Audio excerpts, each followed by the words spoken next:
Mettere in sicurezza la strada statale 51 di Alemagna e chi la percorre per andare a Cortina d'Ampezzo è una priorità assoluta. Ecco allora che prosegue il rafforzamento del sistema di monitoraggio sulla parete del Marcora, interessata dai recenti fenomeni franosi.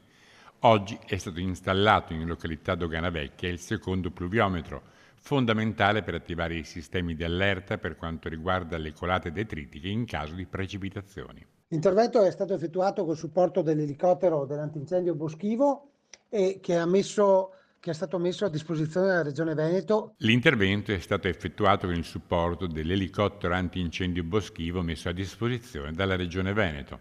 Non avendo la provincia di Belluno competenza diretta sulla gestione della strada statale 51, visto che già si stava intervenendo sul monitoraggio del versante della Croce Marcora, sono stati predisposti e installati i sistemi di controllo che saranno consegnati in gestione ad ANAS una volta completati.